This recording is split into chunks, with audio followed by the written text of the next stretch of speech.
Je suis Majlem Alphonsine et je suis ravie de vous accueillir dans cette série dédiée à l'éducation citoyenne et à la participation démocratique au Tchad. Aujourd'hui, nous allons parler d'un sujet passionnant, technologie et citoyenneté.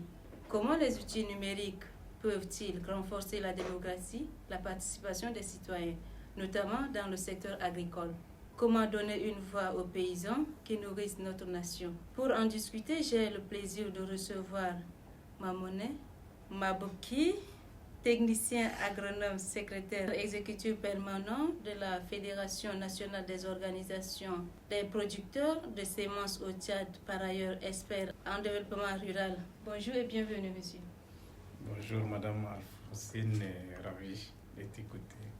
Merci. Alors, commençons tout d'abord par savoir c'est quoi l'agriculture. Sinon, l'agriculture représente plus de 80% de notre population active au Tchad. C'est énorme, n'est-ce pas? Alors, comment entendez-vous ce chiffre? Il faut d'abord savoir que la population tchadienne vit en milieu rural. Et le Tchad, d'abord, est un pays aussi très fragile, entouré par des pays qui ont souvent des événements. Et aussi le changement climatique qui fait que les revenus de nos paysans n'arrivent pas à être assurés, d'où il y a des déplacements massifs des personnes et des bétails. Et non seulement ça, il y a aussi l'analphabétisme même de la population qui fait que voilà, ces groupes de personnes ne semblent pas être écoutés dans leur ensemble. Alors, ce groupe de personnes semble ne pas écouter. Comment faire pour que ces personnes puissent être écoutées? D'autant plus qu'elles nourrissent la plus grande partie du monde entier. Tout le monde consomme des produits agricoles, à mon avis. Comment faire pour faire entendre leur voix? C'est vrai, les paysans, aujourd'hui, c'est d'abord des experts, c'est des agronomes. Pas des gens qui ont été à l'université, mais ils ont des connaissances, des savoir-faire endogènes, où ils sont mieux même que ces jeunes, mais ces agronomes qui finissent dans les universités. Et aujourd'hui, ils ne sont pas écoutés. Et même si nous avions aujourd'hui quelques organisations fêtières qui semblent défendre les producteurs dans leur ensemble, mais ce n'est pas vraiment ressenti. Vous prenez par exemple un paysan qui se trouve à Baïbokoum, à Faya, à Adré ou à Liwa, il ne sait pas qu'il y a une représentation quelque part qui le défend. Vous voyez? Donc il va falloir vraiment impliquer ces gens à la base, même si dans la conception des projets, il faut d'abord aller les voir sur le terrain, concrètement, qu'est-ce qu'ils font. Alors, nous parlons de la technologie et de l'agriculture. Comment la technologie peut contribuer à l'essor de l'agriculture, à votre avis? Aujourd'hui, l'agriculture, on est en train d'aller au rythme de l'évolution. Sans technologie, on ne pourra pas aussi aller avec nos houes. Tu ne pourras pas laver un hectare avec une houe. Tu vas passer toute la journée vu l'infertilité des sols à certains endroits. Donc, les technologies aujourd'hui sont bonnes, mais il faut d'abord un renforcement des capacités de ces paysans. Et surtout, il faut les restructurer et les organiser. Tant qu'ils ne sont pas ensemble, il ne serait pas facile de pouvoir les former. Il faut les organiser, les mettre ensemble. Et là où la nécessité de la création des chambres d'agriculture est importante pour que ces gens puissent s'échanger, puissent donner leur voix, comme ça ils pourront maintenant en appliquer facilement ces technologies qui seront mises à leur disposition. Merci, vous êtes expert en la matière. Alors, dites-nous, combien d'organisations avez-vous réussi à les organiser, les structurer de manière organisée pour que les activités puissent avoir vraiment un impact sur le plan national? Il y a des organisations qu'on est en train de mettre en place, qu'on a déjà même mis en place, mais c'est beaucoup plus des coopératives. Ça, c'est au niveau de la base. Il faudrait que les gens sachent l'importance de se mettre en coopérative. Et de là, ils pourront maintenant peut-être porter leur voix, défendre vis-à-vis des décideurs ou bien des choses qui pourront venir à leur rencontre pour leur bénéfice. Donc, Aujourd'hui, vous allez voir des coopératives créées ci et là, des plateformes, ça et là. Bon, le problème, il faut, comme je venais de le dire, la mise en place de la chambre d'agriculture. Ce premier aspect, si aujourd'hui nous arrivons à le faire, je pense que ces paysans tchadiens pourront bien nourrir les fonctionnaires que nous en avons. Espère, dites-nous, est-ce que ces paysans sont-ils prêts à accueillir ces nouveaux outils pour la mise en œuvre de leur projet agricole? Oui, parce qu'aujourd'hui, le paysan tchadien, il faut comprendre que c'est quelqu'un très intelligent. Il y a aussi le défi lié à l'analphabétisme qui cause aussi problème. Oui, mais on pourra, à travers l'adoption de cette technologie, les former à travers des boîtes à images, les expliquer qu'est-ce qu'il faut faire, parce que c'est des gens intelligents, les paysans. Il ne faudrait pas qu'on les néglige comme dans l'appellation entre les paysans, c'est comme si, voilà, quelqu'un qui n'est pas important, mais c'est de pouvoir les organiser, trouver des intermédiaires pour les former dans ces trucs d'outils numériques.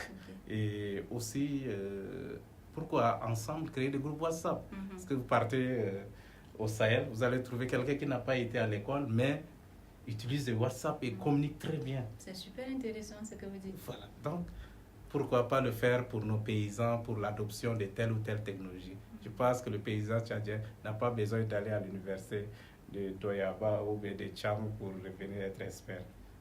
Ok, parlons de l'avenir, par exemple, de l'agriculture en tant qu'expert agronomique. Votre expérience, surtout liée à Civitech, à quoi pourront ressembler le Tchad où les paysans participent activement aux politiques agricoles grâce à la technologie? Je pense que le Tchad, c'est un pays vraiment béni. Un pays béni à travers ses potentialités, ses ressources naturelles. Nous n'avions pas besoin d'aller ci et là demander. Aujourd'hui, c'est important d'impliquer tous les acteurs, décideurs, producteurs, consommateurs, transformateurs. Tous ces gens, il faut les réunir. Et s'il y a décidé, il faudrait que chacun donne sa voix. Et comme ça, on pourra mieux concevoir quelque chose et ça pourrait bien aussi pérenniser. Et à un moment donné, on saura que voilà, il y a une appropriation. Mais il faudrait de constater qu'avec des projets, des multitudes de programmes qu'on a eu au pays, on n'a pas impliqué un groupe d'acteurs. Comme ça, vous verrez à un moment donné, 2 ou 3 ans, ces projets partis, on ne ressent pas l'impact envers le producteur et tout. Alors aujourd'hui, le monde entier fait face à une intelligence qu'on appelle l'intelligence artificielle. En tant qu'agricole, expert surtout dans le domaine, comment concilier l'intelligence artificielle aux outils agricoles? Pour concilier cette intelligence artificielle, il faut aussi d'abord l'intelligence collective.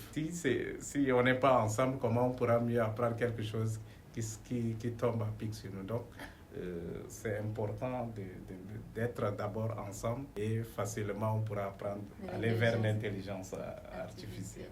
Comment faire? Les agriculteurs aujourd'hui font face également aux conflits intercommunautaires. Pensez-vous que ces conflits n'auront pas d'impact sur les nouvelles technologies, sur la production même de leurs produits en quelque sorte? Ces conflits, comme vous le parlez, surtout les plus récurrents, c'est agriculteurs et éleveurs, alors que c'est 2 secteurs qui sont appelés à vivre toute une vie et où chacun pourra apporter sa part, et ainsi de suite. Et concilier vraiment cette intelligence avec, je pense que c'est facile. Il faut vraiment des renforcements des capacités des bénéficiaires, c'est-à-dire les paysans. Il faut former la personne.